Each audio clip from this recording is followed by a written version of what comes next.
remember I was thinking about like how we were texting, and you kind of like wanted more insight as to what this is. I was like, think of it like an AA meeting.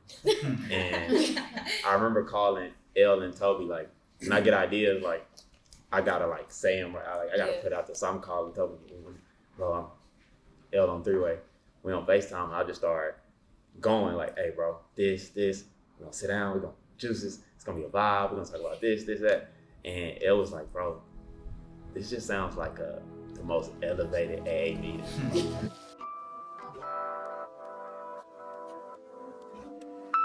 Just kind of doing a lot of brainstorming, but really reflecting on where I am and where I have been these last couple months, just like in my life, my personal life, and where I've been with my brand.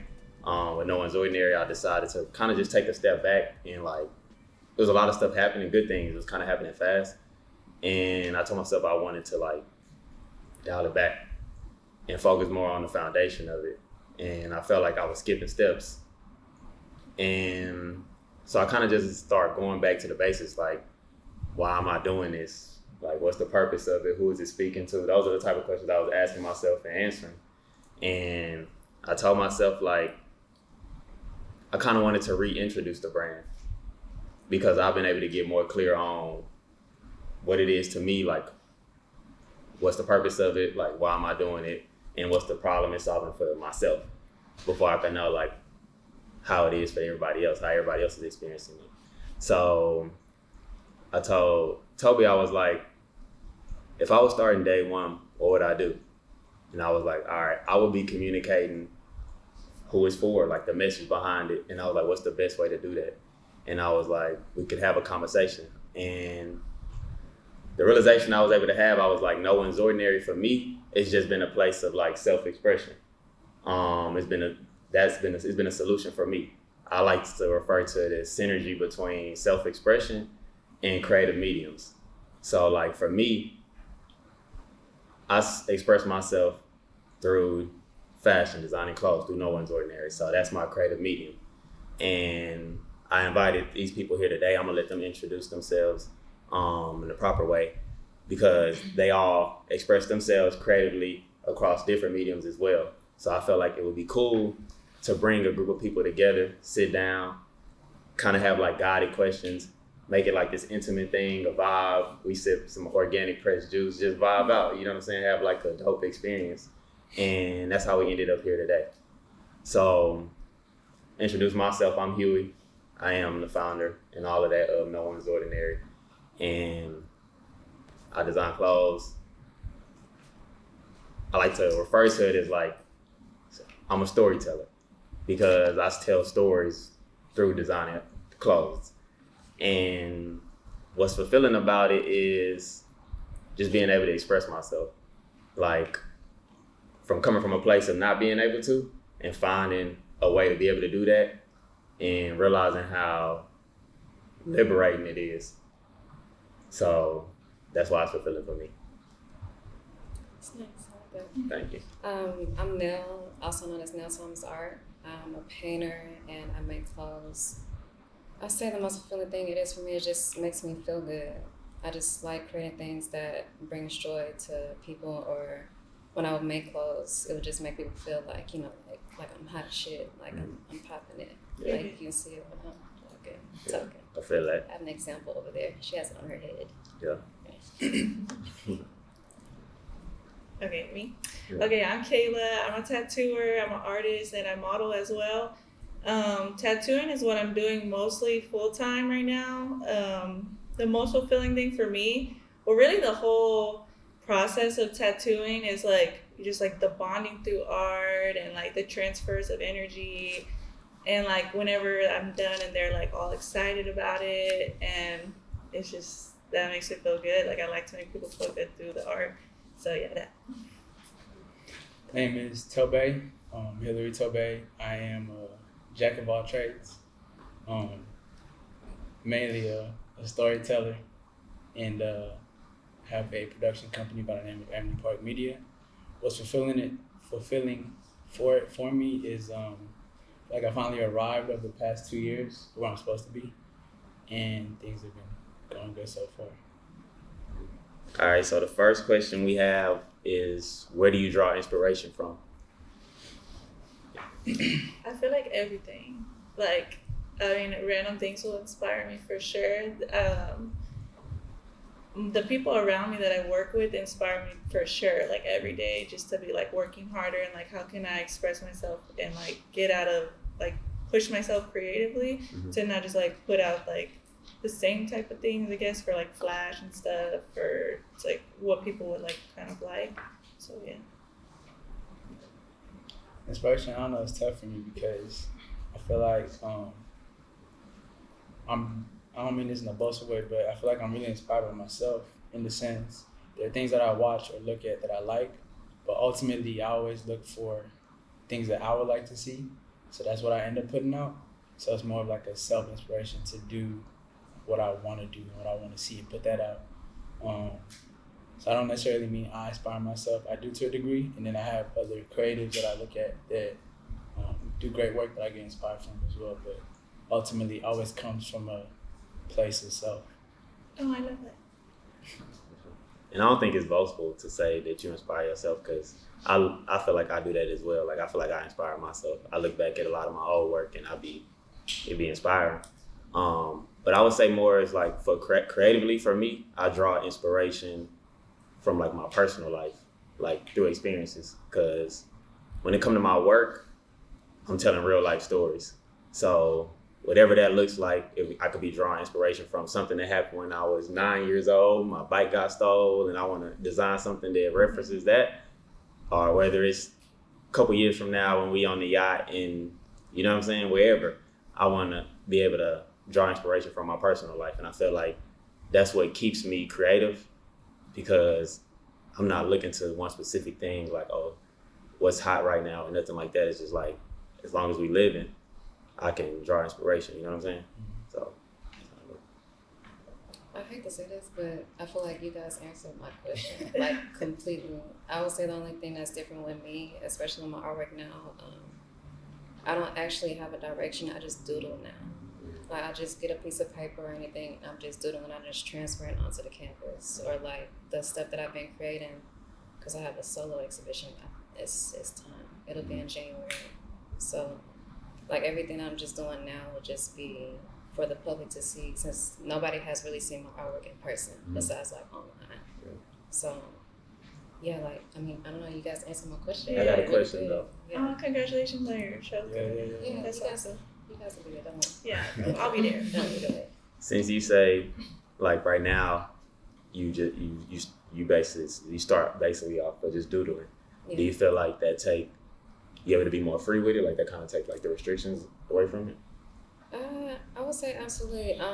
From starting painting, because I always drew all my life. I got that from my grandfather, because he's an exceptional artist. Like, he's amazing. But once I started painting from a former friend, I think it was like late 2014, early 2015, I did my first painting. You know, like, when you started stuff, you're like imitating different images and stuff. And then like throughout college, I just started doing like different faces and playing with different colors. And then like the past, I want to say, 2023, maybe like 4.5 years, you can honestly see like, oh, this is Nell's work. So it's like standing out. And if you see my work, like if you guys follow me, you see like I use a lot of color. Yeah. Because I feel like colors just make everybody feel good. I don't use a whole bunch of dark tones. Like, I might have like a black outline or like tan or something, but not too much. Yeah. Because I feel like colors do play a part in your emotion. Yeah. You know, we're taught that when we're young. You don't realize it when you get older. Like, when you see stuff where you're just like, or it's gray outside, you're feeling down, or you're just like lazy or don't want to do anything. But like when it's bright outside, you're like, I'm ready to go. I'm energized. I'm inspired. Like, that's what I want to do. Yeah, that's dope. You know, I love that. Y'all feel like when y'all look at y'all old work, you get like a absolutely, like vitalizing feeling of like, dang, like, yeah, that stuff was good, but like where I'm at today, it's like, no, for real, like I thought I was eating with that one. I was like, yeah. But it's like a beautiful feeling, because I do that all the time, like, because you be so close to it in the moment. Like, say for instance, I'll do a video for somebody, and in that moment, it's like, I know it's good, right? But come back to it like a month later, I'm like, yo, that was really good. But like, I'm in a completely different place now, you know what I'm saying? So it's like, it's an interesting thing. So I'd say when I get inspired by myself, is like, I really believe what I'm doing is good. Not just in like self-belief, but also other people have deemed it, right? I think as creators, like, that's what we want. We want attention at the end of the day. Like, without it, what are we? Mm-hmm. So the fact that it's deemed by other people as good, and then equally me feeling like it's good, I come back to them like, yo, that inspired me. I want to do better than that. You know what I'm saying? Where I'm at now. So. I get it. I asked you that, Nell, because I like to hear other people's creative process to kind of like compare it to, not even compare, but just to think about, and I think about mine, because I design clothes, but most people that start designing clothes, I feel probably with a sketch, you would say? Yeah. I start with text. Oh, okay. Yeah. I like start just with texting, but like describing it to whoever's gonna. No. Like text as far as like if I have a blank piece of paper and I'm getting ready to design a shirt, for example, like when I designed the wine shirt, like my idea was I was trying to design something that talked about relationships. Yeah. So I'm like doodling that, like I'm relationships. Okay, they beautiful and they can be crazy. And I'm going like that, like, all right, what? I just thought about a wine. I said wine splash. So I'm like, okay. Then I went to, okay, let's put it on the white button down. Mm-hmm. So I go to my sketching. Like you start with the concept first. Yeah. But that's cool to hear though, like how I saw the shirt, but I didn't even know that's what you were thinking behind it. That's crazy.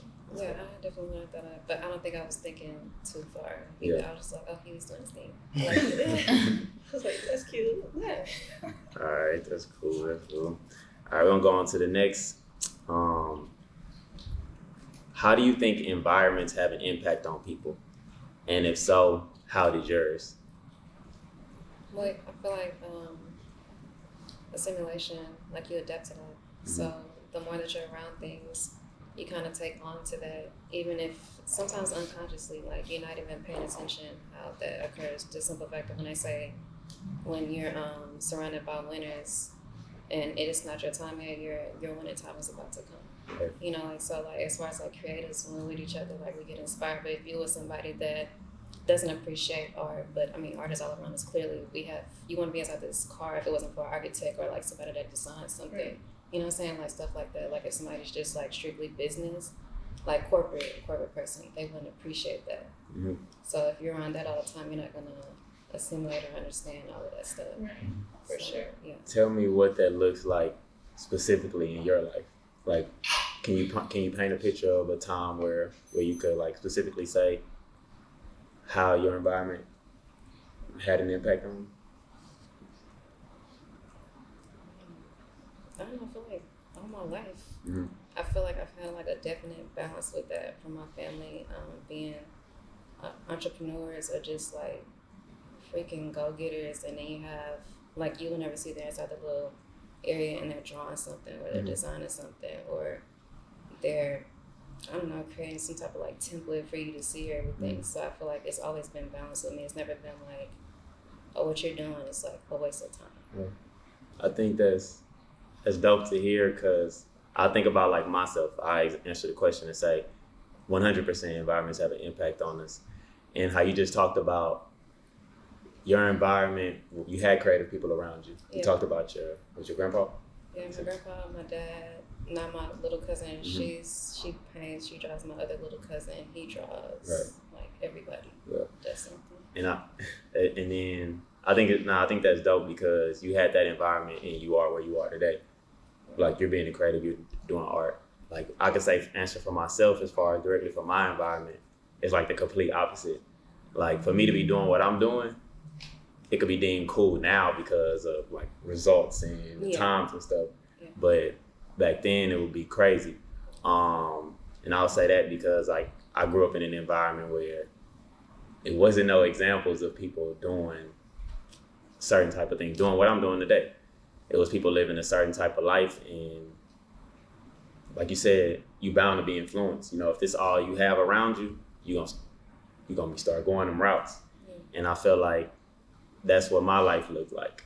So it kind of took me a while to like arrive here, because I didn't have any, like, I was super aspirational growing up. I saw people on TV, I saw the Pharrells, I saw all of those people that inspired me.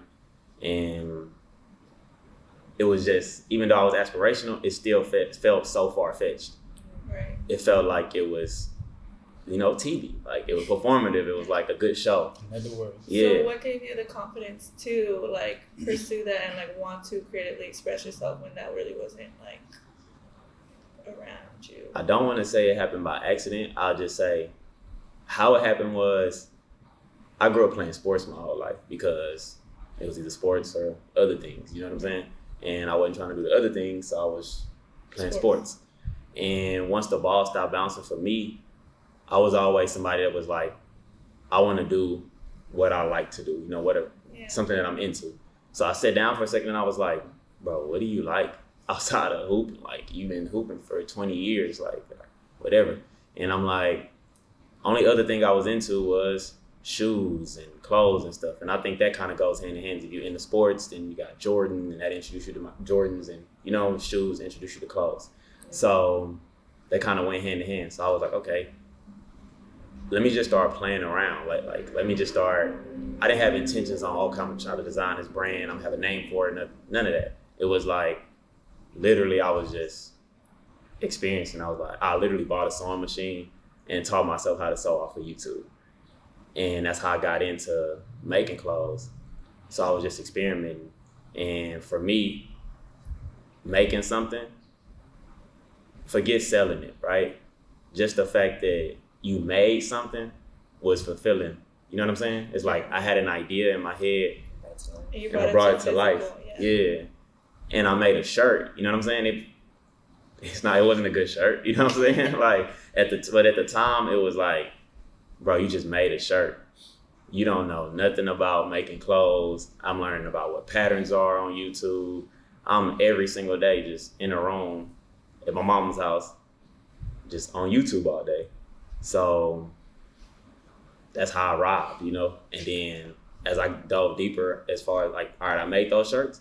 And then I had friends around me like, bro, that's like, you make that? Like, let me get one. I'm like, okay, I might be on to something. So I started sewing a couple more shirts and giving them to the homies. They was buying them. And yeah, I was like, I'm just kind of run with it. But I don't want to use the word accident because it was something I kind of just stumbled upon. But now that I'm here today, it makes so much sense that I'm here. It's like I could look back at my life and be like, you supposed to be here. It made sense. Like, you know what I'm saying? If that makes sense? Yeah. Yeah. I think we talked about it a lot too. For sure, yes, I think your environment does. For me, I went through different phases, right? We talked about this, but I think foundationally as a child, like your environment plays a big part on who you become at the end of the day. So like I started off, a lot of people don't know this, but like I started off drawing and painting, and I was in like what they call art club, or like where people go to act, like things like that. In Nigeria, I grew up in Nigeria, so I was always into that, and I came here, and parents brought us here, and assimilated into culture. I was always like an outgoing kid, like always super fun to be around. Came here, became timid just because new environment, have to figure out what's going on. That took a while. So I took on the environment, you know what I'm saying, affected me in a way where I was always this outgoing kid. I became very like closed off. Mm-hmm. And then that's what we talk about a lot about, like growing up in the Southwest, and I ain't know nothing outside of that. Yeah. Nothing. Like I did not venture out of that at all. Right. And then getting into like college and stuff and starting like to see different things, it was like, okay, now this is a new environment. I'm learning something new. But at the end of the day, I came back to just the arts in general, right? I came back to start off with photography, then got into video, then like more so now directing and doing stuff like that now. But like all stemmed from me like being an artist at the end of the day. Like it's a John paint, camera just became a quicker paintbrush, and then from there things just kind of escalated. But at every step, like my environment played a big part into who I was. Like if I hadn't had everything I had, my mom's side, super creative, right? I didn't even know what entrepreneur is. My grandma was the first entrepreneur in our family, on my mom's side. And I never thought anything of it until I got like older, to now where it's like more self-employed, working my way to the entrepreneurial stage, but I don't have another job outside what I do. So it's like all of that information from when I was a kid playing a part into like my adulthood now is like, you know what I'm saying? It's like it all stemmed from my environment. So it makes sense. So it made complete sense. Yeah. I remember I asked my pop, I was like, what was I interested in? I just want to know, like, this was me, like, trying to figure out what it was I was going to do. I just kind of want to know what I knew, what I was interested in, but I want to know from his perspective, an outside perspective, what I used to do when I was a kid. Play soccer, draw and paint. That's all he said. So it was like, come here, basketball, and then now I'm into this. So it's like, it just, you know what I'm saying? Like, it just, everything just came back full circle. So it's interesting. That's dope. Okay, so I definitely would say that environment does like play a big part, like how they say like iron sharpens iron. So I first started tattooing, like learning by myself. I was on YouTube, bought some cheap kit and was just like practicing all the time. They were not good, which was so frustrating because I was like, you know I can draw this. Like, why can I not get this to look right? So I just kept going. And then my mentor reached out to me and was like, you know, I can see potential, like you want to come to the shop. And I feel like I wouldn't have, because I had like someone who could give me knowledge that could like take me a step further quicker rather than like learning all these, like, because I had to learn all this by myself. Now it's like someone's like putting me on game where I'm like, it's like, oh, to make that look cleaner, try to use this size needle and da-da-da. And so it was like a less intimidating for me to try new styles. So I always say, like, if I hadn't gone to the shop, I probably wouldn't be doing the style that I do now, just because I feel, or it would have taken me a lot longer to get there because I'd be scared to like step out of that comfort zone. And it's like, obviously, like I look back and I'm like, bro, within this year being there, it's like so much better work. So yeah, I definitely think being there. That's fire. You know, when you just said that, it reminded me of like my journey, because Toby worked with me, and since I started No One's Ordinary, he's been like somebody who worked with me since the beginning. And we always used to talk like, bro, what is it gonna look like bringing someone along? You know what I'm saying? This journey with us. Right, because I've been just Yeah, and it's like the vetting process is gonna be brutal, like, cause like you gotta check all these boxes, you know. And I told him, I think it was like last year, I was like, bro, it'll happen. You know what I'm saying? Like the right person will come, God to send them. And how you talk about like your mentor and how tattooing and how they were able to help you just up it. And I think about L, like he was the person that came along and it just kind of happened naturally. And it was like, I told myself coming into this year, I wanted to like my biggest thing was like, I wanted to get out of my own perspective, because I think it's all subjective, you know, like it's all based off our own experiences. So we all got different experiences, we got a different perspective. So I was more open this year to like, he came at the right time, you know, and he was able to bring his perspective. And I'm like, oh, okay. Where you feel like you wouldn't have received that perspective like before? I don't think I wouldn't have received it. I just felt like it was the right time. It was the right time, right? And then it helped us like just kind of elevate it, you know, like, oh, let's add a little more taste to it, you know. So, that's dope. Was there a time where you ever felt like you couldn't express yourself, past or present?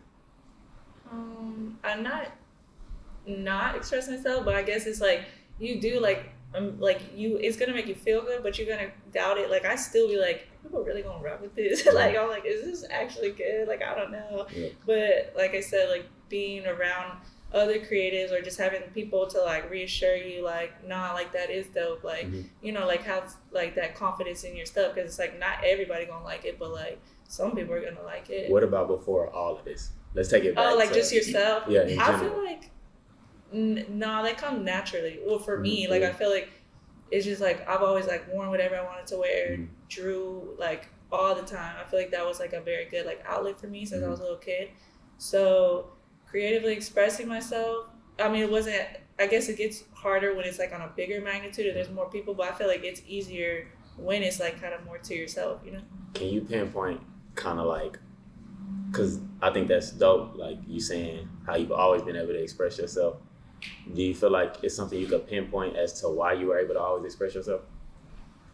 No, I feel like it's just in my personality. Like I was just like that, like since I was a kid. Like my mom will always say, like she's like, Kayla always gonna do what she wanna do. Like she always gonna do her own thing. Is your mom like that? She is, but not as much. Like she gets like, she questions it, and so I guess she always says like she admires that about me. Right. But I just felt like it was something that I was like, and I guess having my mom, since she's very creative, like she makes clothes. She has a degree in like fashion design and everything. So she'd always gas me up before I left. Like even if it was something weird, like now everybody was wearing, she'd be like, "Oh, you looking good," and da da da da. So I was like, nobody can tell me nothing, like you know. That's so, the pinpoint right there. You have the support. Yeah. That's the. That I couldn't express myself. Yeah.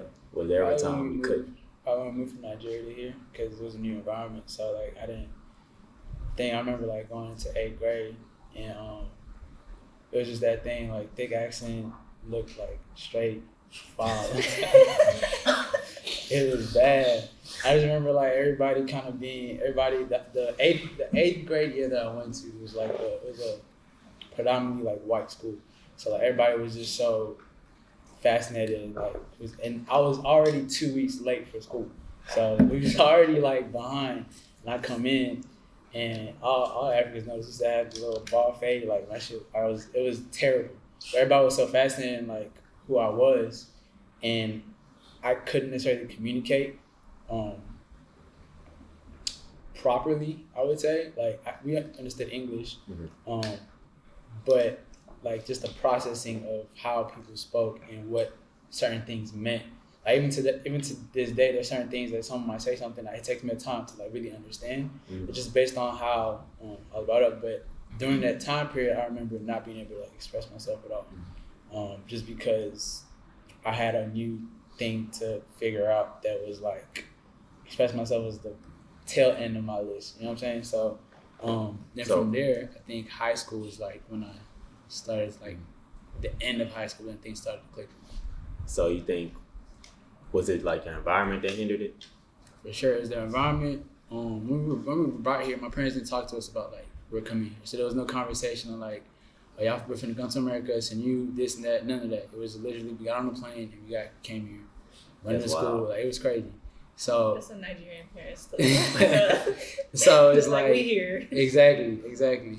So like it was definitely an environment, you know what I'm saying? Like, and there was nobody that I had early on that really, but like a mentor or like sat me down, like talked to me. I had to figure all that out for myself. And I'm the oldest of 4 boys, so I had to figure it out for myself and for them at the same time. So it was like, it wasn't until high school, really, like junior year, senior year to high school, things started to like come back slowly. So let me ask you this, because you at this point in your life, so you're able to kind of look back at all of this now. Could you say like, where was the moment where you realized you were struggling to express yourself? Man, beginning of high school, because high school is ruthless. Yeah. But it was beginning of high school because 8th grade was cool. High school was a private school, but it was like a nigga private school. So it was just all niggas in there. Everybody hooped, and it's me coming in like. I didn't play basketball. I didn't play basketball growing up.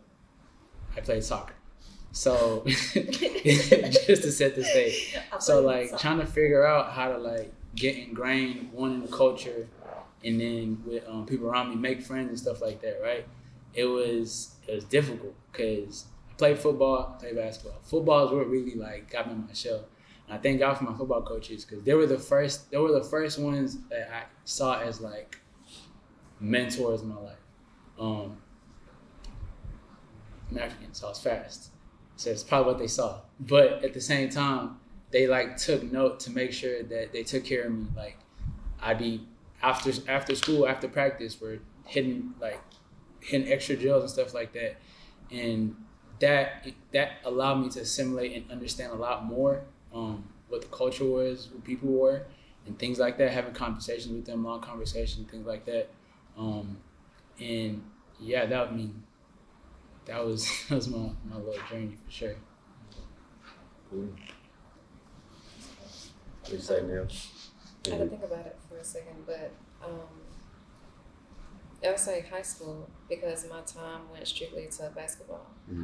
Because in middle school I was doing sports and in band because I was playing alto saxophone. But then, when I got to high school, they were like, oh, you gotta choose. And I was like, I'm not choosing a corner of the ball. So I played basketball and I didn't have time to like really draw as much. But then maybe like my sophomore, junior year, I started taking the art classes, and nobody knew like me to draw or paint or use like oil or anything, and that would be like my only outlet.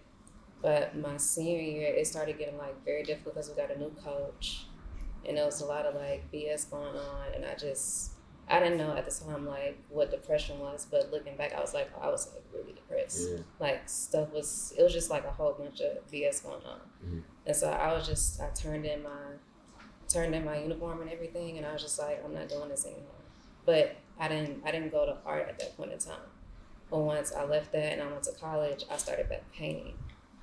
I painted on clothes, and then I started my brand, and I just kept on going. But I didn't realize like at that time that's when I couldn't express myself. So me losing basketball had me fall in love with what I was actually brought to really do, which was paint. So what would you pinpoint? Like, are you kind of looking like it, like sports was kind of like a distraction, or would you say that, or would you not? I don't want to answer for you, so I'm more so asking. I don't know if I would say it was a distraction. I feel like it was locking up something that I was really good at. You know, I was thinking I was so good at basketball, but what I was really good at was using my hands with a pencil, or figuring out further down the line I was good with a paintbrush. And so like once that chapter was closed, the beauty of this journey started to begin. So you had to let go of something to get It just brought you to like where you were supposed to be. Thing. You know, like people be saying like, do you ever regret doing anything? I feel like no, like everything in my life I feel like happened exactly it was supposed to be. Right. Like even when in the moment it was like, I like basketball been my whole life, and then you're like, it was definitely the way it was supposed to be. Yeah.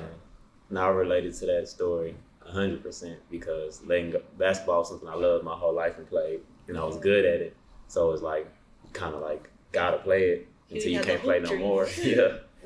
And then letting go of that, I was able to receive this. So I feel that. For myself, for sure, I struggled for a long time to express myself. That's why we're here today.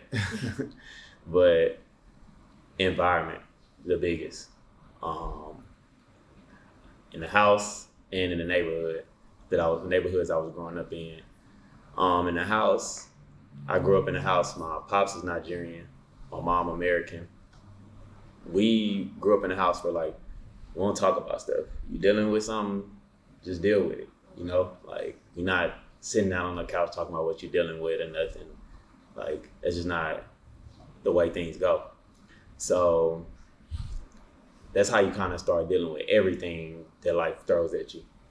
And then just outside in the neighborhoods that I was growing up in, they wasn't conducive to like the things I was actually interested in.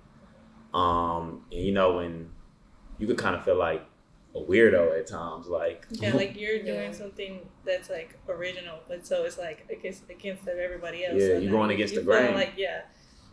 So that's how I felt for a long time, to where I kind of wasn't really standing on it. You know, I was like kind of halfway doing it, playing around with it, and like having one foot out and one foot in, to where now I could say today, so I'm gonna be honest, I can't look back and say high school it happened for me. Bro, really, if I'm being all the way 100, I could probably say this year was like me just really realizing like, oh, like, bro, you kind of been dealing with this.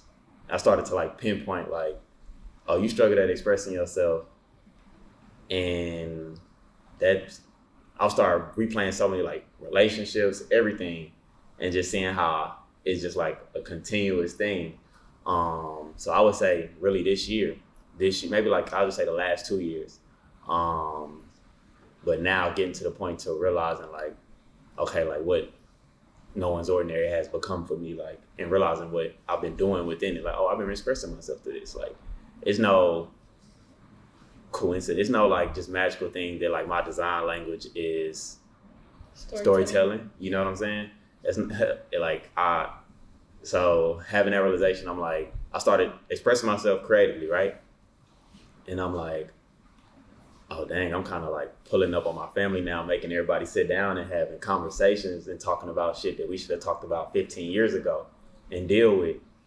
So I'm like, dang, how did I get here? Like, and I'm pinpointing that to no one's ordinary. I'm like, damn, it's because I started expressing myself creatively, the things I was going through and dealing with, to now I could do that in real life, like, cause like a burden has been lifted off of me, and like the shit is liberating, you know what I'm saying?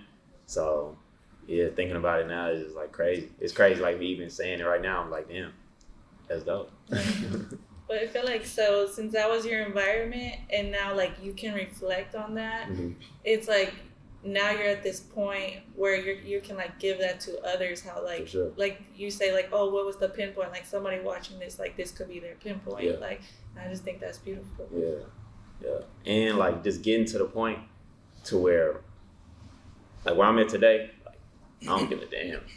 You know what I'm saying? Like I'm all the way 1000% me. Like I'm transparent, you know? Like I told myself, bro, I'm gonna tell the stories I'm telling through designing and through whichever medium it is, I'm gonna just take an oath to be all the way honest. You know what I'm saying? Like I'm not gonna dumb it down, I'm not gonna water it down, and don't tell the full story so these people may not relate to it and offend them. It's like, nah, we don't give a damn about that. Like whoever it's for us, that's who it's for, you know?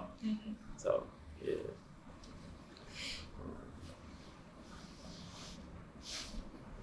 We kind of answered this, but if you have a different answer, I want to ask, how did you feel once you started expressing yourself? I kind of just answered that for myself. I said it felt free. I felt like a burden was lifted off my shoulders. And I talked about how it kind of like transferred over to my real life. Yeah. So that's what it looked like for me. So for me, for sure, freeing, but like, you know how you talked about like doing something and like, damn, I created that. It's like whatever that feeling is, what it feels like.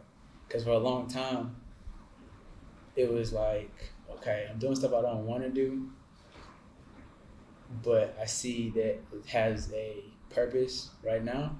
Mm-hmm. But then to finally be here, it's like, it still has ups and downs for sure, but it's like, you know, like, damn, I'm doing this every day. You know what I'm saying? Like, it's a weird thing at the same time of like, I'm doing this every day.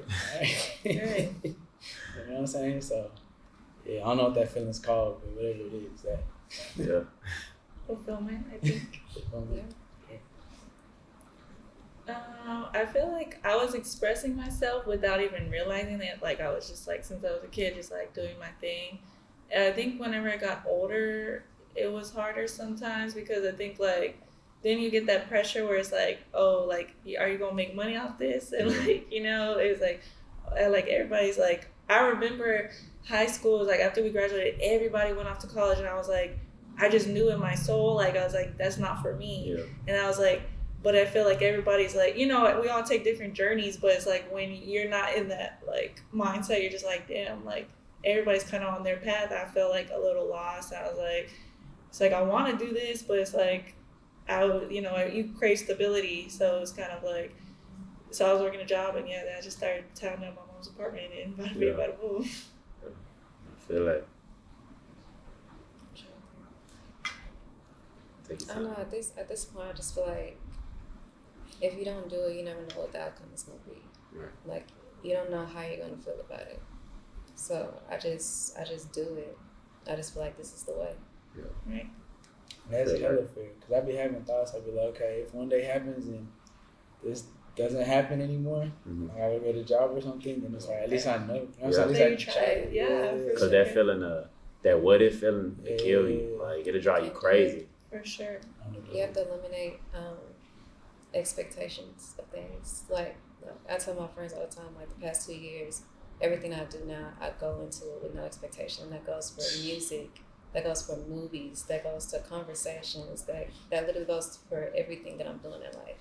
So I can appreciate what's being given to me, and I like, damn, like I wanted this, but I got this, or like, dang, I really got this. I wasn't expecting that, but like, just going in with no expectations has just been so fulfilling for me. Man, I agree with that 1,000. I'll be talking to Toby, I'll be telling him, I'm like, bro, I don't have no attachments. No. Like, whether whatever it is. We could go down to the smallest form of like posting something on Instagram, like something creatively you put out. I don't have most people. They go post it and they gotta. Is it getting likes? Is it getting views? Like, bro, I'm posting. I'm swiping my phone away and I'm going about my day because it's like whoever it's for is who it's for. It's gonna land on the right people. I don't got no attachments on how I perform. Yeah. So, I feel like because that's the intention is just like pure. It's like I got out of it what I already needed. Like I feel fulfilled. Like I don't need the validation. Like the audience if it does numbers, there ain't nobody mad. But like if it doesn't, it's like I don't know if y'all seen this video. It was some artist. He did a cover to one of Kanye's songs, and it just like blew up out of nowhere like recently. Mm-hmm. And I went to watch the video. It was like 9 years ago. Oh. And I was like, yo, you know what I'm saying? He did a cover to Kanye. So the artist did a cover to one of Kanye's songs. He like a little gospel cover. And I was just seeing people post it online everywhere. So I went to go look it up because like, dude sounded crazy. But I was just trying to check it out. And I seen dude create it 9 years ago. I was like, damn, like that's literally having no expectation. Like he didn't know like that video was going to go crazy. Yeah, 9 years later, you know what I'm saying? And then it's probably up for him now, but it's like it took that long for that one video to like, you know what I'm saying? So right. But you gotta know somebody's always watching. Sure. Like no matter if you care about likes or not, like somebody's always watching. Like now, like I hide my likes. I just want people to focus on like the art that I'm posting, not keeping up with nothing. Like just you see it, you like it. If you don't, you don't. But the fact that I grasp your attention is what matters.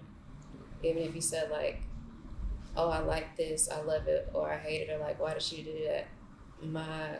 My goal with the audience has already been fulfilled. I got your attention. Yeah. And I made you think and I made you question whatever it is that I did.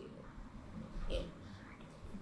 I think that's fire because I love that perspective on it because, like I said, in the beginning of this year, I told myself I want to get out my own perspective, you know, as much as possible. And how you talked about, like, I don't think I've ever hid my likes. But in my perspective, I always question like, why people do that. Like, do they care about it? Like, if they're not getting enough, like, does that make them feel a certain type of way? But hearing that perspective of it from a completely different angle, it's like, oh, that makes a lot of sense. You know what I'm saying? Yeah. That's cool. We all here today, like, expressing ourselves creatively and across different mediums. What do you feel like, before you got to where you are today, what do you feel like the previous version of you needed? To not care. To do what I wanted to do and not like what my family wants me to do. Like, I mean, I still kind of get it now, but I think they're getting adjusted, like, Nella's going to do what she wants to do. Like, I've been taking a chance on myself. So if you could go back, that's what you would tell yourself? Yeah, like, do your thing. Yeah. Don't worry about what nobody else is saying. Like, just keep doing it. Yeah. Don't pop up. Yeah. But you feel like the previous version that you needed? I don't know, I was gonna say some shit like me now, but then I'm like, you know, like I feel like I'm hard now, and like if I was talking to myself then, I probably would have like been closed off. So I probably needed somebody to like come in and really explain the process of all of this, what it looks like, what it feels like, to a degree, of course, but I don't 100% know the answer to that question. I would just say probably somebody that could just help walk me through each step, each stage. I'll say this: there's nothing wrong with saying you. If you feel like the previous version of you needed you, because I feel that way. I feel like I needed that. I needed an example of what it looked like to come from this place and to do this. If I would have had a visual example of that, that would have sped up it'd cut my time in half, because a lot of the second guessing and a lot of the time that was spent not doing it, it would have eliminated it to a certain degree. We talk about that though, because we say like where we're at now versus like where we were, depending on what stage you're talking about, right? Mm-hmm. But like we talked about like somebody that's like has $0 and is looking at somebody that's like a millionaire. It's like I can't necessarily go to someone that is a millionaire and ask them for advice, because they're not necessarily going to remember. They're going to give me some generic ass advice to get there, right? But if I go to the nigga that had $50, he going to be able to tell me how to make $50. Like take each step, go to the next $100, I Yeah. can go there. Like, you know what I'm saying? Take those steps. So I think I just need somebody like at each step to like, Mhm. you know what I'm saying, help me through each stage at the end of the day. That makes sense. Yeah. I guess I kind of feel like how y'all said, like someone like me, like I feel like in my family, there's no one else who's kind of like creatively like took that leap. So I guess, yeah, to have an example would have been like, because it's like I said, like when everybody was off doing their thing, it's like I didn't have no one to look and be like, oh, it's okay, I can make it doing this. Mhm. So I'd always doubt it, like, damn, like, am I doing the right thing? Like, da da da. And I would kind of have to just like battle with that. So yeah, I think having someone who would do something like that would help. And if you could go back, and what would you tell the previous version of you?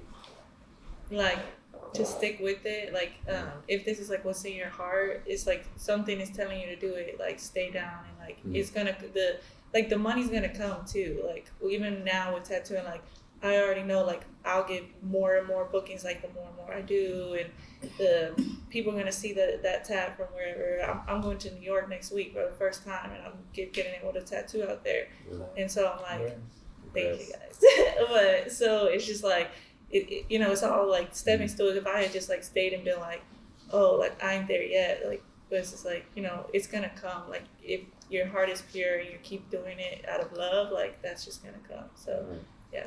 I feel like. What about you, Toby? If you could say something to your previous self, what would you say?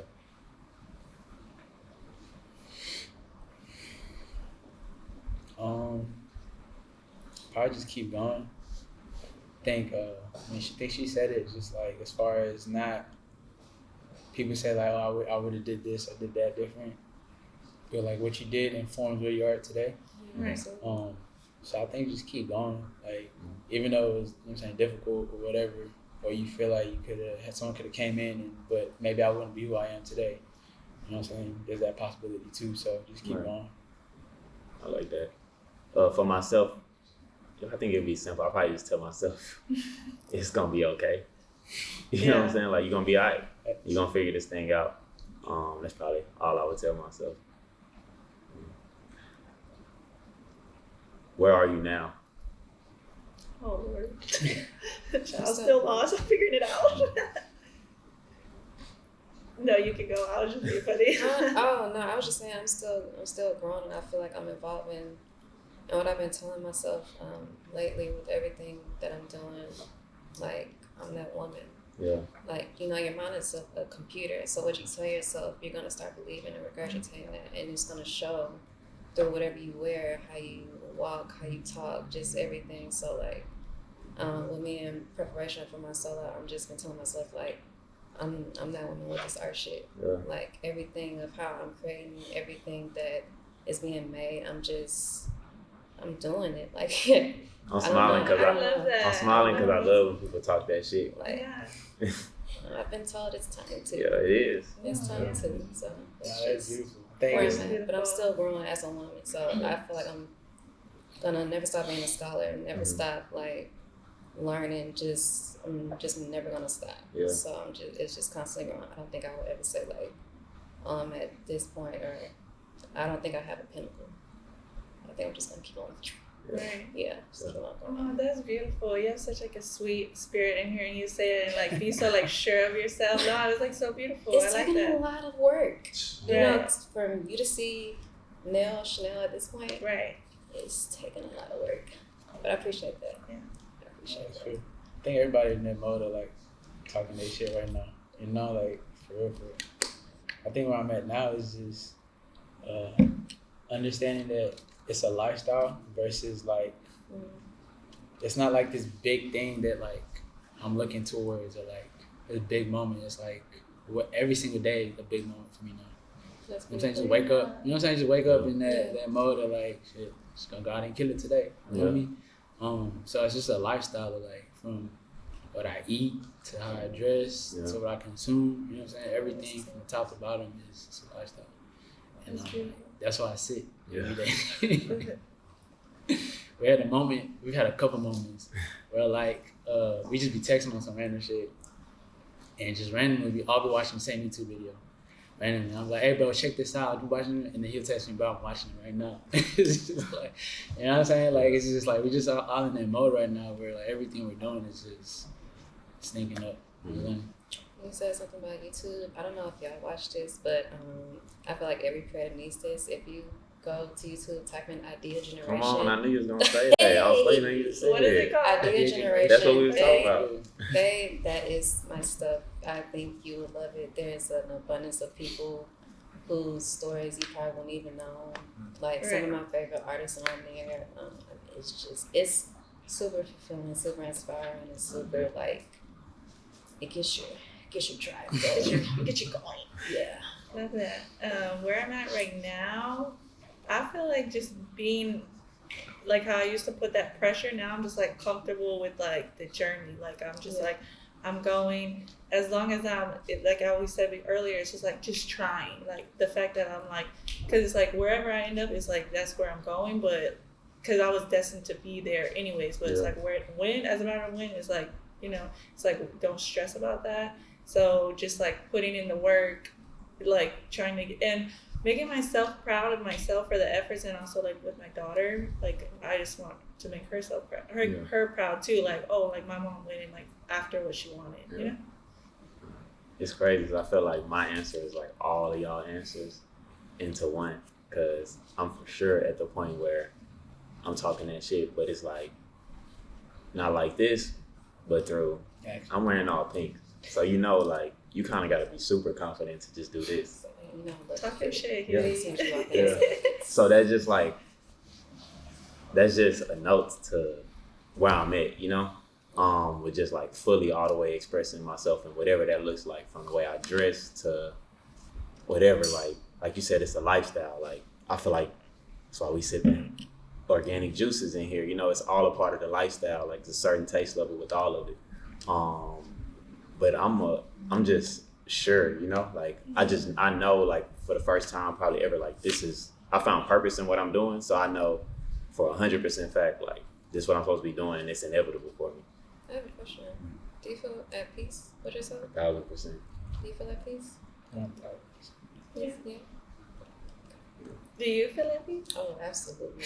I wake up. I was about to say the energy you had earlier. I was like, I felt like that was gonna be the question. I was like, I started down here. I was like, and like, it's like no doubt at all. And I don't think I just ever had doubt. Like I was never somebody who just kind of like ever questioned.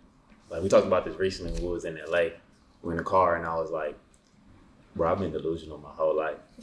Right. And like, I was like, it may sound crazy to certain people, when you say it, but it's like, it was never a time where I second guessed if I was going to make it or not. Especially once I found what I'm actually supposed to be doing and like realizing like it's purpose in that. It was just all about time. It's like, it's inevitable. It's like, it's just based on time. I feel like you have to be though. Like I feel like anybody who's gotten to there's like they'll say the exact same thing. They're like, you just gotta be kind of delusional. Like you just have to. Yeah, like even if it's like not where you want to be, like you just gotta feel like you that shit, and you're gonna get there either way. And like you got it. Being okay, like not knowing what it looks like to get there, Yeah, because everybody's journey is different though. So that's why it's like, you could compare it to blah blah blah. But it's like, why I'm not there at like this age and da da da. But it's like, it's going. You're all gonna get there where you're supposed to be. He'll say this all the time. He say, continuing to let the unknown inform you. And when he said that when we was in LA, I was like, bro, that's it, because you could get so caught up in trying to know every step and like, okay, what's gonna happen if I do this? What's gonna happen if I do that? All right, this may happen if I do that. Instead of like, bro, it's like, I don't care what, you know what I'm saying? Like, I'm just People want doing to feel it. like they're like in control, but it's like you're not. Like just go with it. For sure. What does the phrase "no one's ordinary" mean to you, individually? The phrase. Oh, I actually love that. That's what your brand's called. That's beautiful.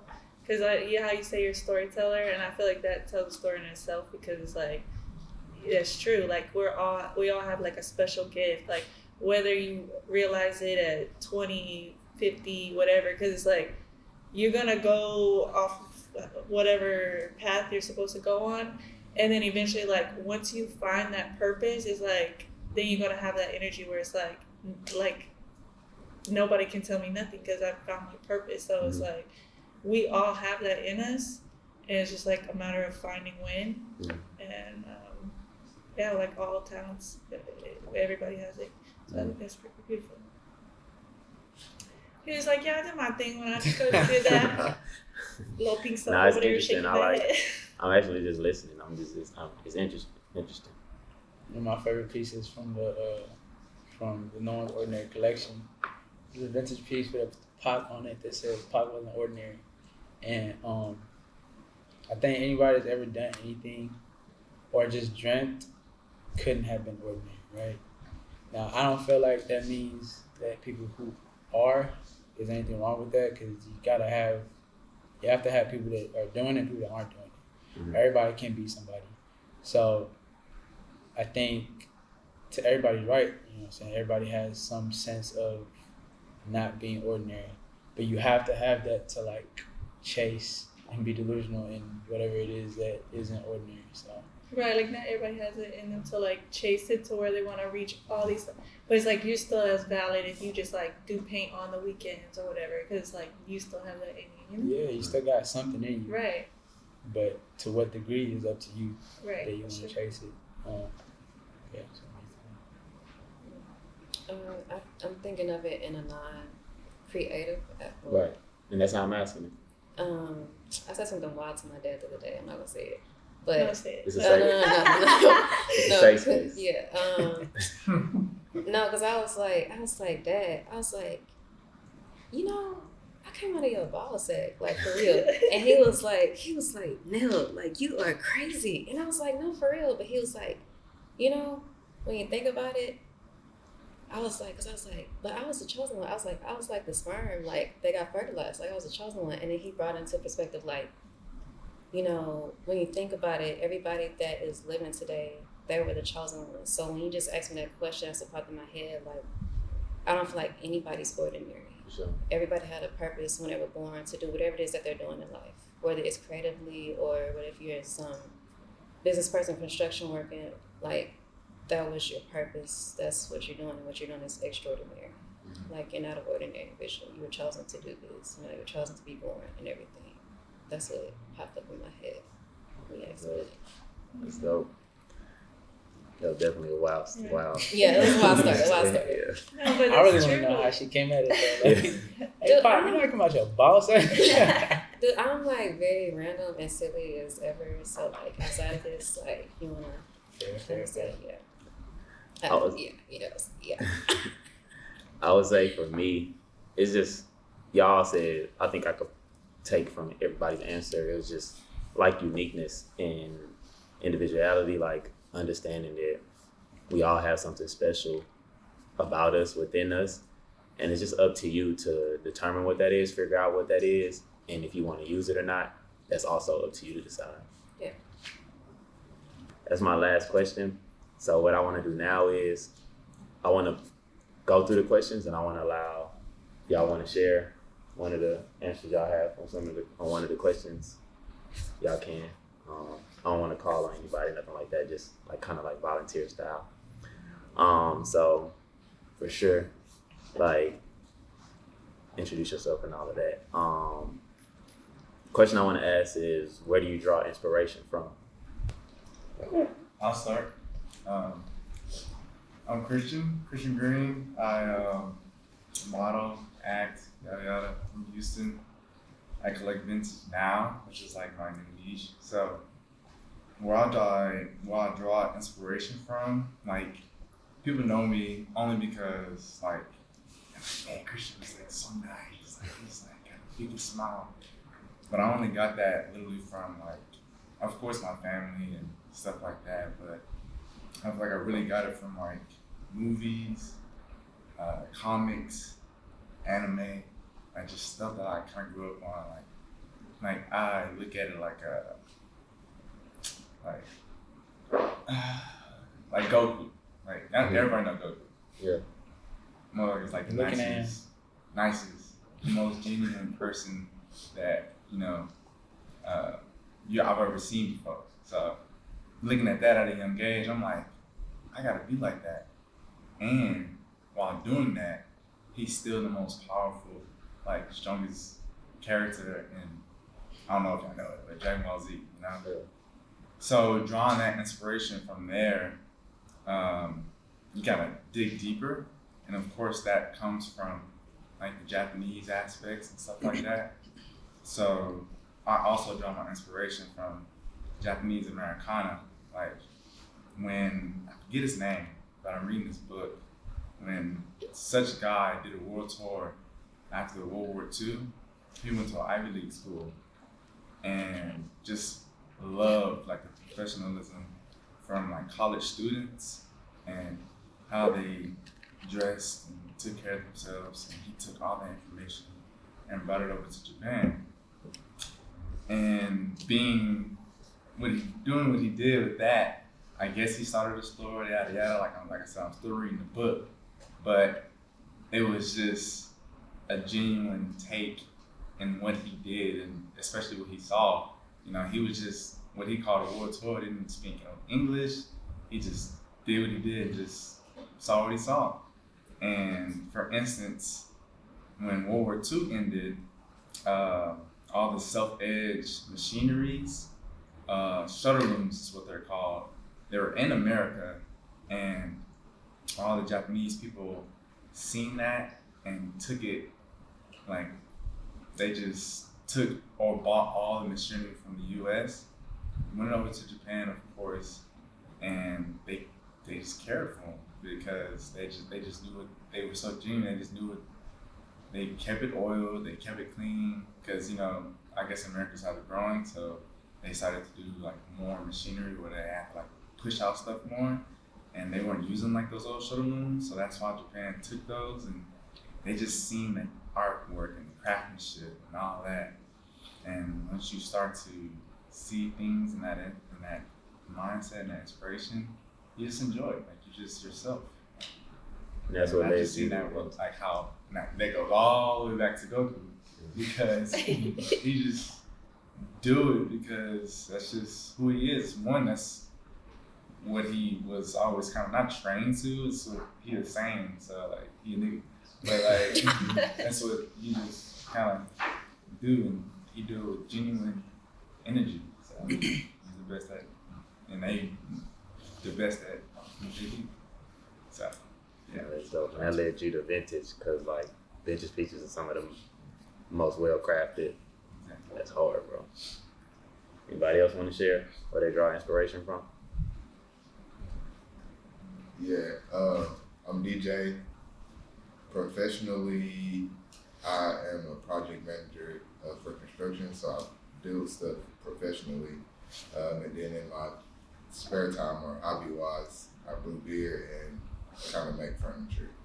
And my inspiration just drew from really having an idea in my head. Someone said it, but having an idea in my head and kind of thinking about the how and the process of doing it, and then actually being able to do it, but also having the satisfaction of seeing someone's face when they're able to taste beer or to have a table or whatever I created in their home. It's like that, somewhat of a joy in a sense, because it's a idea that I had in a way that I might have drew from, I don't know, nature or some piece that I seen or made it my own and processed it, and now it's something tangible. And somebody else can taste it, or someone else can look at it and feel that same joy I got from it. Just transferring. Yeah. That's beautiful. It's valuable. That's nice.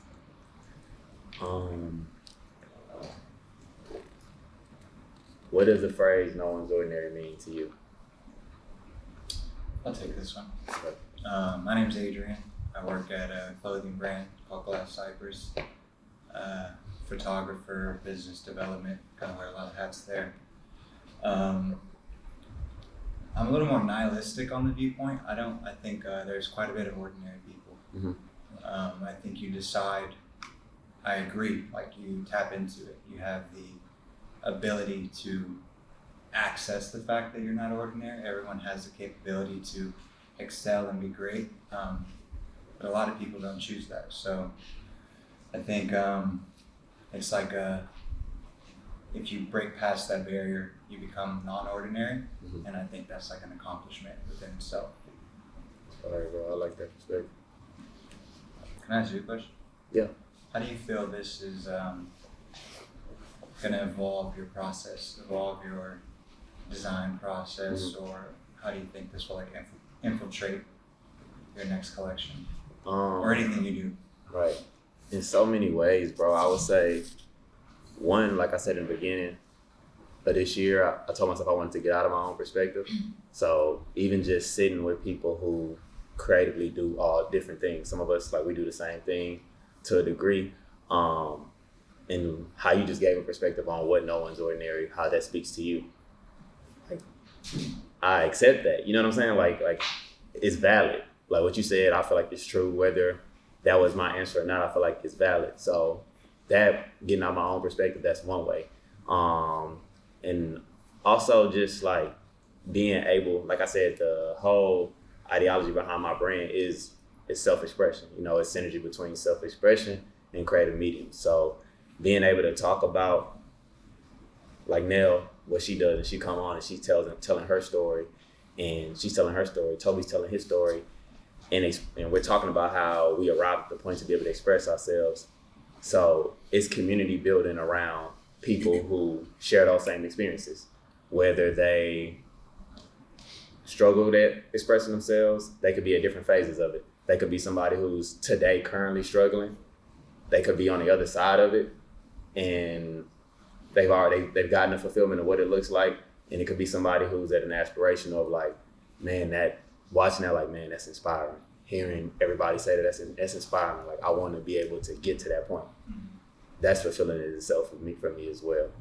But building that, like, I want to build a type of ecosystem of a community based around that, and seeing like what that looks like. I feel like the most creative people on this planet are the people who struggle to express themselves. So if we can create this community of people who coming together, who all can relate around that, it's like, oh, we could kind of build some of the dopest shit to ever touch this world.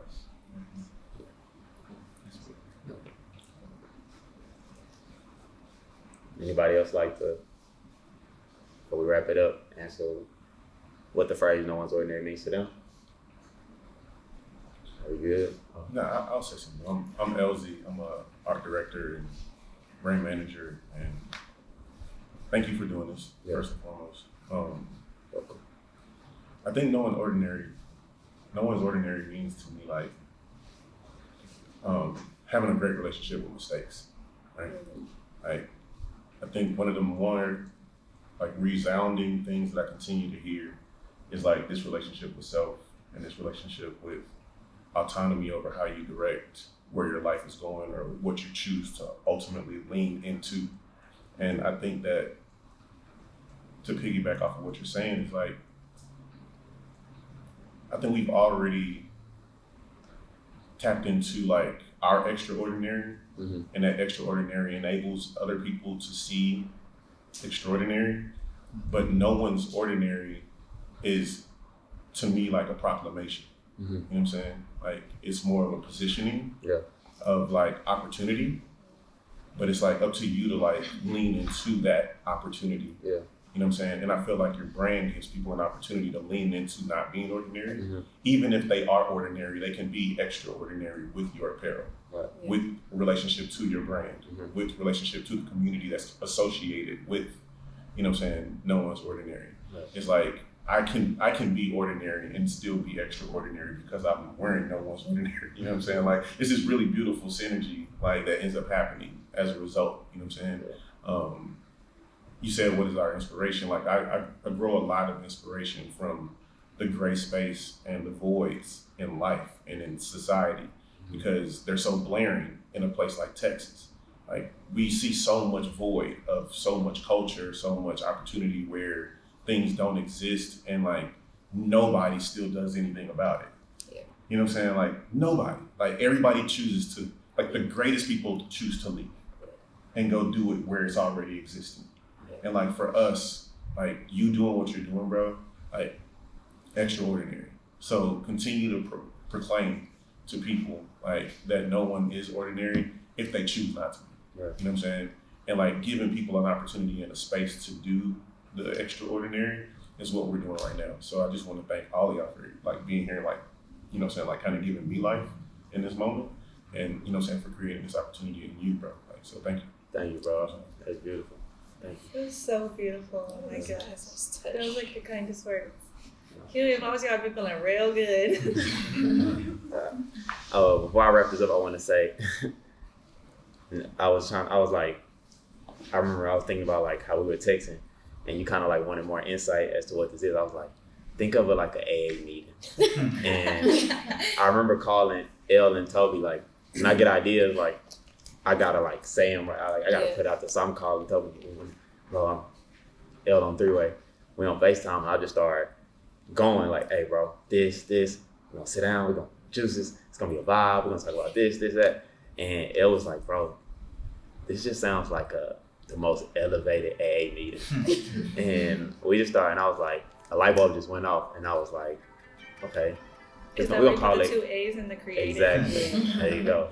And that's why we called it like conversation, creative, feeling creative with 2 capital A's meeting. So that's where that came. But I want to say thank you to each of y'all coming, being able to be vulnerable with me. I appreciate it. I thank y'all for coming today. Thank you for the crew, everybody. Without nobody here, it wouldn't have been possible, and I appreciate it. And yeah, I'm looking to be able to like take this to a whole nother level when that time comes. You will. Yeah, I know. This is a solid foundation. Yeah, for sure. Thank you for having us. This was so fun. Thank you